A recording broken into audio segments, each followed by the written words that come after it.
Hey guys, Clumsy here and welcome back to ETS2. More Q&A for you. Thank you for all those questions. Keep them coming. If you have questions for me, you want to discuss topics, go and check out the video description. There should be a link to the Google form where you can put your question in and optionally put in your name as well. You can remain anonymous if you feel like it. And I will try to answer all of the questions one by one. First in, first out. In this trip, we are still continuing all the way from Palermo, I think, in Italy, making our way north to Norway, delivering 13 tons of empty pallets to Bergen. We are currently in the country road somewhere in Germany. So speed limit is 60 here. The mods that I use are in the video description. There is also a link there to the complete mods list, all with their corresponding links and showcase videos for some of the recent ones. So you can shop there, do window shopping and go choose which mod you prefer.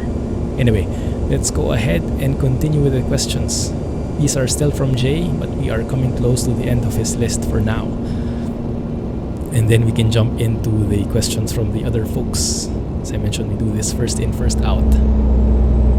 One sec though, let me focus on going past this bend right here. This look a bit sharp. Okay, good. What flavor combination is kind of weird, but you really like it? Very random. I like it. Flavor combination, chocolate and ketchup. No, just kidding. No, I don't like that, just to be clear. Maybe one thing, a very how do you say, what is this guy doing? A very controversial topic, I would say, is pineapple on pizza. I know a lot of people hate it. Go post your hate comments below. Oh, please don't. But personally, I like it. And maybe, I don't know, maybe that's because I live in a tropical country. Maybe that has something to do with it. Or maybe it's just really preference. But I like the refreshing taste of the pineapple combined with the oily feel of the pizza. It gives a nice, very nice balance. Kind of evens out, you know, all that like that feeling you eat when you're eating a pizza. It's great, but it's so oily as well, and it feels very evil. And as you grow older, you get more familiar with how evil it is and how bad it is for you, but it's just so good. So at the same time, it kind of balances out. The pineapple gives a nice balance to the entire flavor, so you don't feel as guilty, even though it's really still just as bad, you know. At least you're eating fruit. Consolation. But no, I really like the taste. And I know I keep mentioning this in streams when we talk about food, and every stream we talk about food. But for me, oh yikes, terrible accident there. For me and Mrs. Clumsy, we like pizza with pineapple on top, so Hawaiian pizza. But we don't like it on its, like, if possible, we would like two pizzas, because one would be the actual flavor that we really like, I don't know, a more exciting flavor, tom yum pizza or spicy beef or whatever you can think of. We like the different kinds, the different flavors, the very creative flavors for the additional twist. Lots of roadworks happening right now. Stay on the right side here. And thankfully, I think we are driving now across some of the newer roads with the Germany reworks, so the bends are more natural, the roads are wider, the signs are more accurate. So I'd hope that is the case. I think so. We will base it depending on how good this next junction is. Okay, so yes, so we'd prefer like a flavor, a main flavor basically, and then a flavor that and then the Hawaiian to go along with it to cleanse the palate. Why am I going right and then moving back? One sec, guys. Let me look at the map here. Something might be amiss. Okay. So I'm just trying to discover Erfurt, I think. Lots of planes take off from here. But sorry, couldn't resist it. And if you didn't get that, rewind.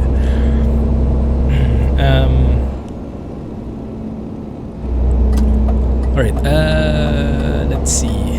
Next question. What's the best $5 you've ever spent? Oh my goodness, I have a perfect answer for this. And Mrs. Clumsy knows exactly what this is about. I'm not sure if you have this store in your country. It's Decathlon. I'm not sure which country it comes from, but it is starting to spread here. We have a couple of, I think 2 branches here in Singapore. I think even in the Philippines we also have it.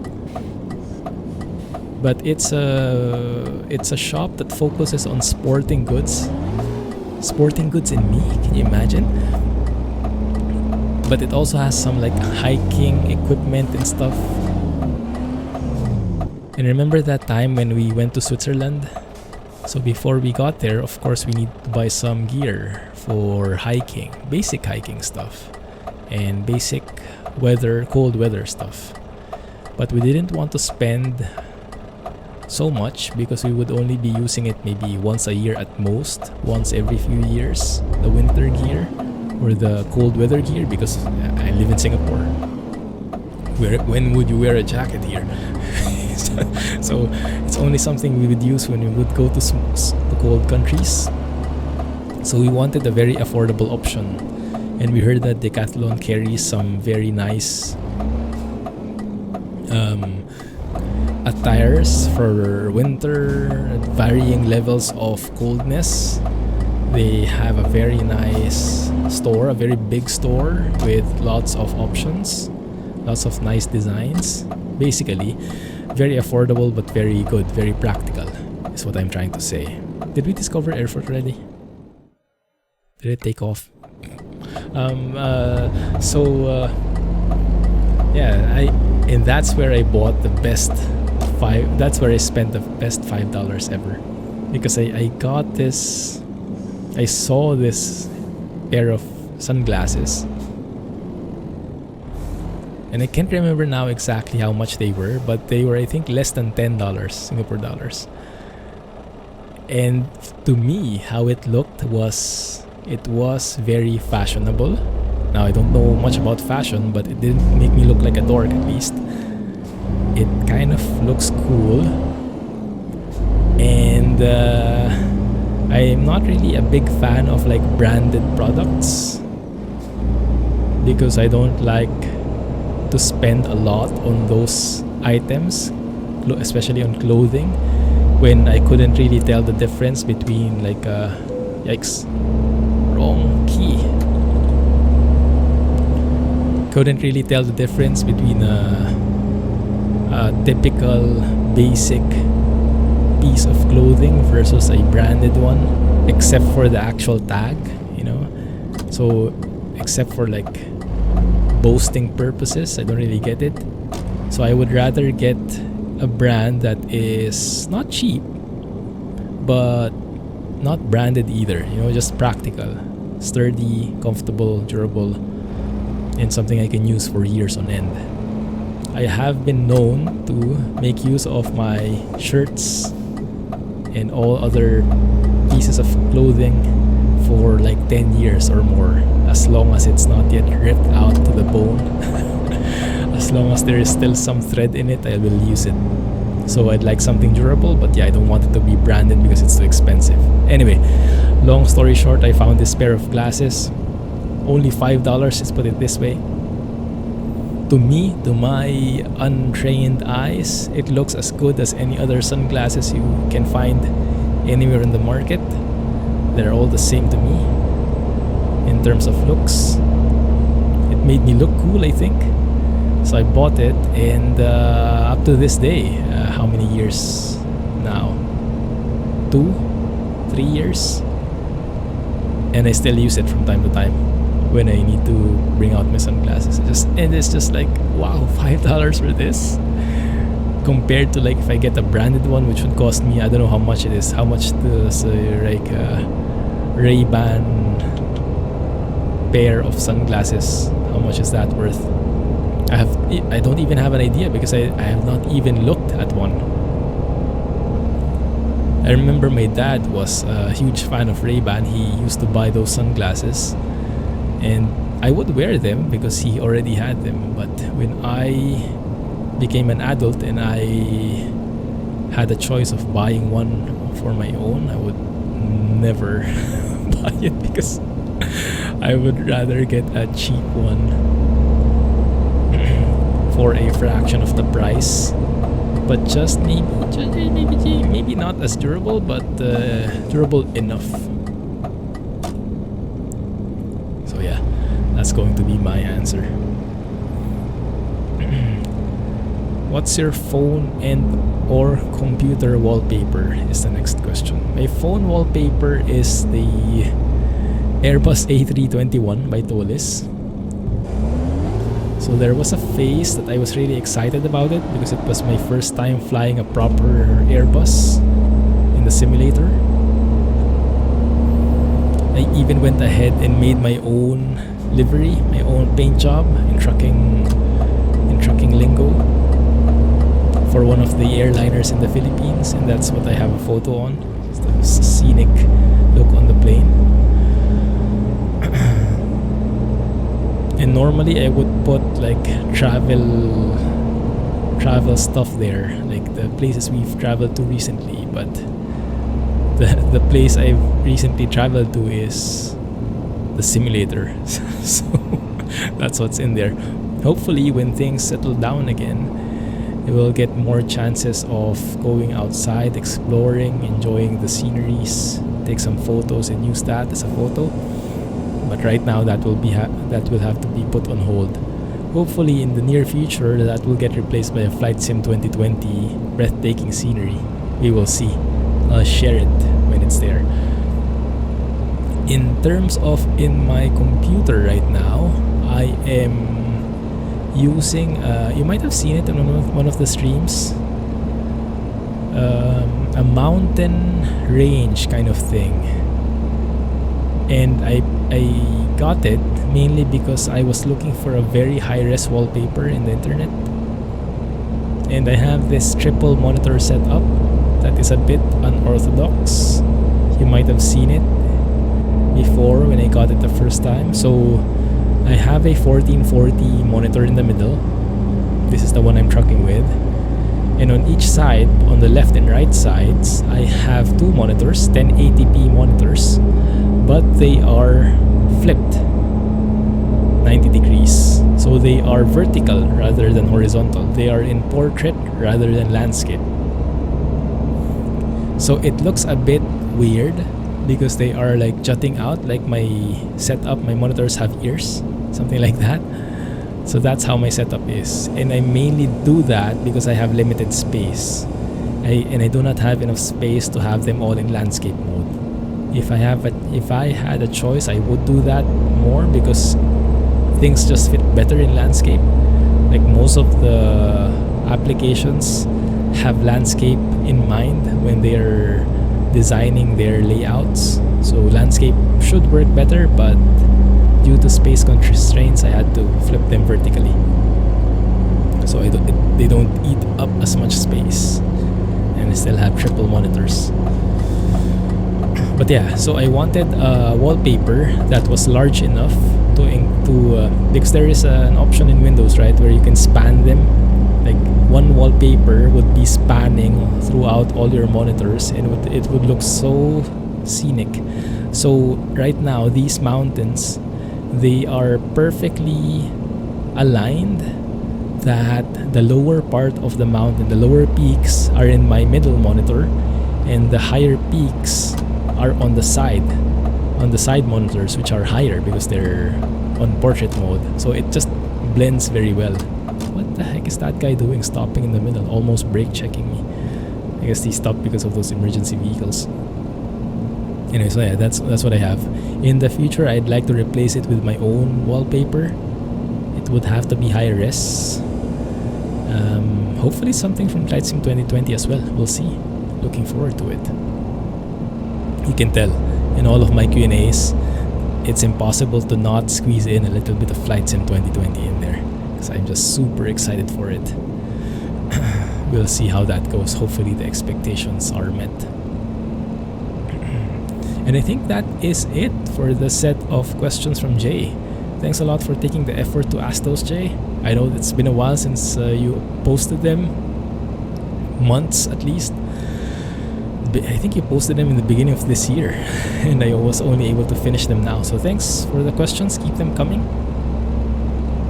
Now we move on to the questions from other folks. And as I mentioned, I'm doing this first in, first out. We have a question from... where is it? Gaming Oliver. Hey, thanks for posting a question. Very regular, one of our regulars in the channel. Where do you think the future of simulation, specifically trucking, is heading? Sorry, it's quite a broad question. No problem at all. So, future of simulation, I think Flight Sim 2020, sorry, I'm sounding very monotonous, is the future, the concept behind it, and I'm hoping trucking goes that same direction. I have my doubts though, because they're very different concept-wise. With flight sims, you are thousands of feet above the air, so you don't need that much level of detail on the ground, as opposed to when trucking. And because Gaming Oliver likes to focus on trucking, so we focus on that, where you are right next to the tree, and the farthest you can look at is, I don't know how far that is, a few miles, a few kilometers ahead of you is the farthest you can see. So the level of detail each simulator needs is very, very different. I mean, take for example the LOD system we have here in trucking, the level of detail system. If you guys are familiar with that, if you look closely in the vehicles, with the trucks, with the cars, you'll see, and even in the trees, you'll see that they kind of change. From a distance, you know that it's a Scania, and as they go closer, you'll notice that they kind of flicker very subtly, sometimes not so subtly. The closer that you look at something, the more obvious it will be. So let's do this experiment. That white truck that's on the opposite lane, let's look at it closely. We'll try to see, there you go. You see that flickering? Suddenly the side mirrors appeared. Let's look at that car. Okay, bad example, it didn't change.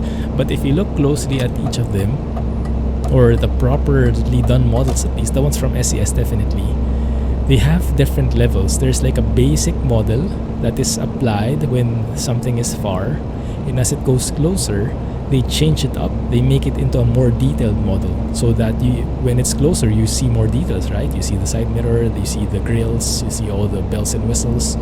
But when it's that far away, you don't need that much detail. Like let's take this one, this next gen Scania. There, you see? That's very slight flicker when the details pop up. So yeah, that's a technique that they use. So it's not as taxing to the system.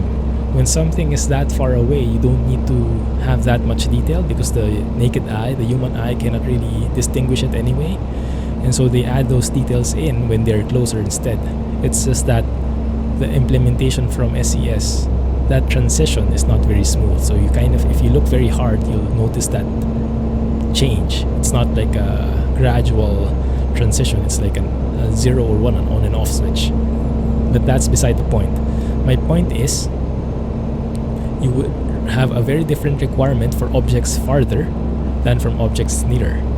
So as much as I would want to have the same concept in trucking as what we would be getting in Flight Sim 2020. And for those who are not familiar, this is this one. So in Flight Sim 2020, what they're doing on a very high level is they're getting the satellite images from, for example, from Bing, because it's a Microsoft published product. So Bing is their maps of choice. So they're getting the satellite image from there dynamically, and then doing some sort of algorithm to create the buildings, create the trees based on how those images look like. So they start from the satellite image and build the surroundings, the objects dynamically. And that is such an amazing concept, right? Like, that means you don't need to do stuff manually anymore. Although, of course, the concept is better than reality, because in reality, it is not foolproof. So I think in Flight Sim 2020, at least, the developers had to really they still had to do a lot of manual landscaping, so to speak. Put in the trees here, make this a bit more lush, even this out a bit, because the automatic logic is good, but it's not yet that foolproof. So nothing beats a handcrafted scenery, so to speak. But with Flight Sim, they can get away with that more, because you are looking at things from thousands of feet up in the air. Like in our view, if this kind of distance, how far is that, guys? 1 kilometer maybe? You can already reduce some detail. Imagine how much more when you're thousands of feet up in the air, hundreds of kilometers, maybe thousands of kilometers. No, hundreds of kilometers up in the air. Imagine how much less detail you would need to put in the landscape. So with trucking, to have that same dynamic system, engine, it would need to really be on a next level. But that's because it has to be that much more detailed and more accurate. But that's my dream, because that's the main limitation right now.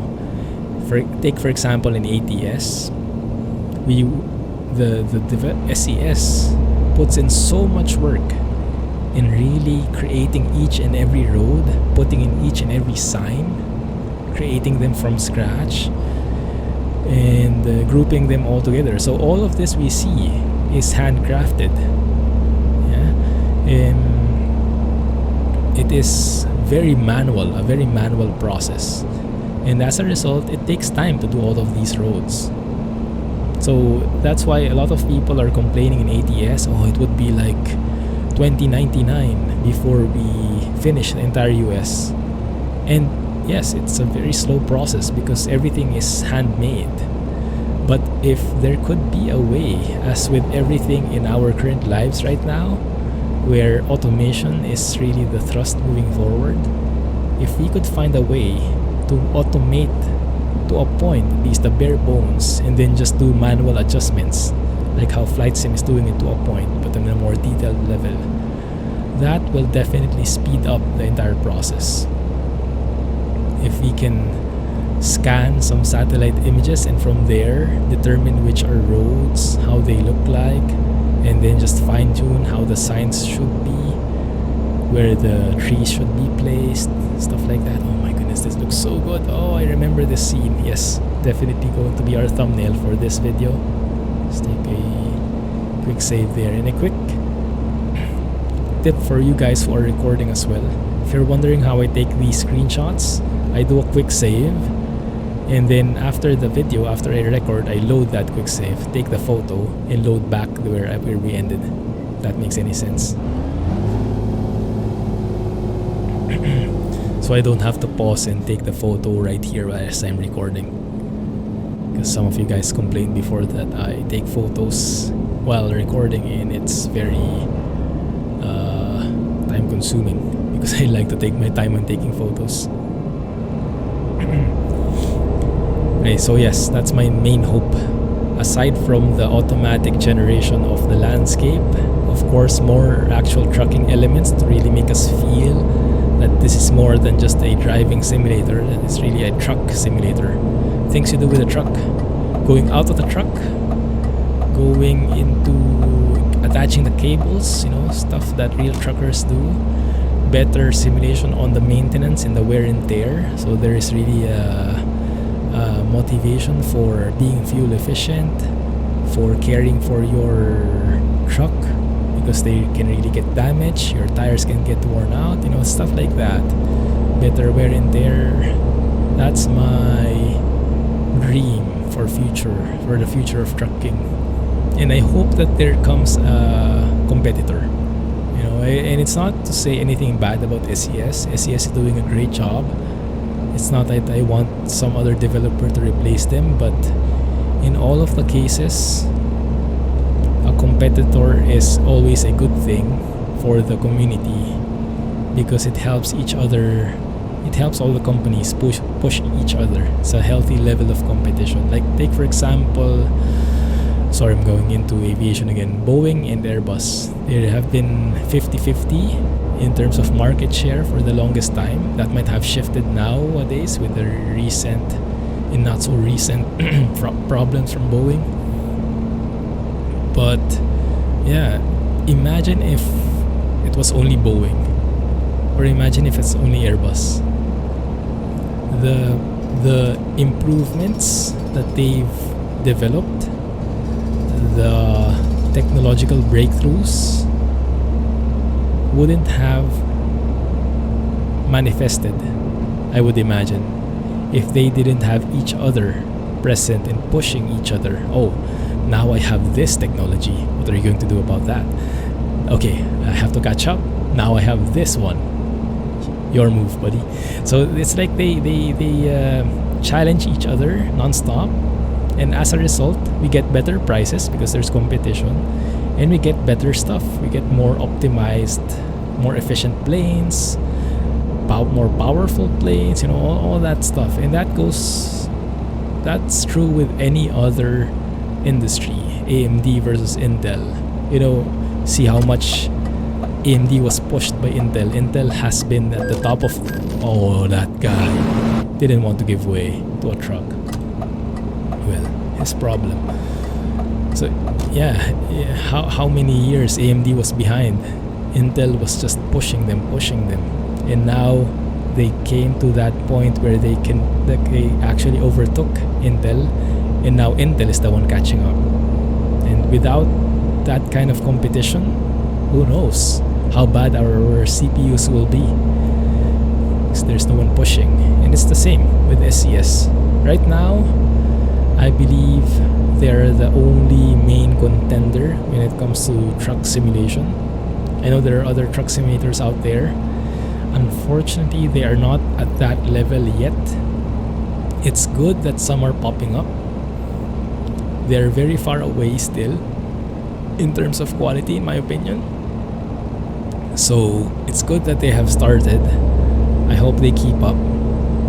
And yes, looking forward to more companies getting into truck sim, so that we have better competition and we have better results in the process. So we'll see how that goes. Next question is from Birkir. Did I pronounce that right? You can just call me B. Okay, I'll call you B instead. I might have a better chance of pronouncing that. But thank you for the question. Hello, are you planning on visiting Iceland in the future? If so, I have many beautiful places you can see. Oh, that's great to hear. Well, you can tell me about them, because I have no plans of visiting Iceland in the near future in real life because of the current situation, especially. But yeah, I think, in my opinion, Iceland is it's an amazing country to visit. I'm not sure I am worthy of it yet, though. I think it requires a bit more of an experienced traveler, in my opinion only, but I know almost nothing about it. But I would like to go there at some point when I get more, when I am able to study it more. So in the meantime, you can share it, feel free. You can also, you can like, I don't know, maybe post that as a question here, and instead of a question, I'll share it with the group, or take that as notes, which places to go to. I know I've heard some very good things from people who've been there. We have a long-time subscriber in the community, Silver Wolf, who went there, shared some pics with us, took some baths in super cold springs, if I remember correctly, and those are actually, some of those sites are in pro mods. So yeah, feel free to share, because for now, and sorry to go back here again, I will at least try to fly over them, you know, in Flight Sim 2020. Going back and back to that topic. But yeah, I think it's the best alternative for us right now. With this entire situation we're in, we cannot really travel, or we can but not safely, or not with peace of mind, at least from my end. So I don't really want to travel yet until we get the proper vaccine, until everything normalizes. I don't think I'll be traveling anytime soon. So in the meantime, the best alternative is to travel virtually. And what better way to travel virtually than dynamically constructed scenery from satellite images with a lot of manual handcrafting in the process, you know. So perfect combination. Looks like we are crossing over to Denmark, I guess. Yes, Denmark. And we'll look for the next stop, and we will stop there. Oh, we just passed one. Oh, here. Okay. So we'll stop here, guys, and continue next one. So feel free to post your questions in the Google form. Link should be in the video description. But we will end it there for now. Let me just cover this. Isaac's is the next question. We'll tackle that in the next Q&A. Sorry for the cliffhanger. Ethan Parrish had a question. He just asked what time. What time is it right now? 9:22 a.m. on a Sunday. I'm recording this. But unfortunately, I cannot expound more on that. So feel free to put in a question again, but give me something more to go on if you would be inclined to do so. Alright, let's see. I don't have that hotkey, unfortunately. That hotkey that gives you that info, this toggle. 9 kilometers. Okay, that's... Oh yeah, that's there. It says 500 meters actually. Can we still put in one more question? What was it that got you into sim trucking? A lot of people who have been in the channel for quite some time know this, but we might have some new folks, so I will be repeating this, but I will be delaying it to the next Q&A. Because it will take a lot more time. So sorry for the cliffhanger, but yeah, you'll have to work with me on this. I miss it, and anyway, it's a bit dark. 7:13. It's too early to sleep, but too late to get some very nice, vibrant images. Anyway, we'll park here and call it an episode. So yes, let's put that in the list. That as a cliffhanger. We'll discuss that in the next one. Okay? Anyway, thank you guys for your questions as always. Keep them coming. And if you have any suggestions, let me know as well. Looking forward to your comments down below. In the meantime, Clumsy trucking, guys, and I'll catch you in the next video. Have a good day. Bye-bye.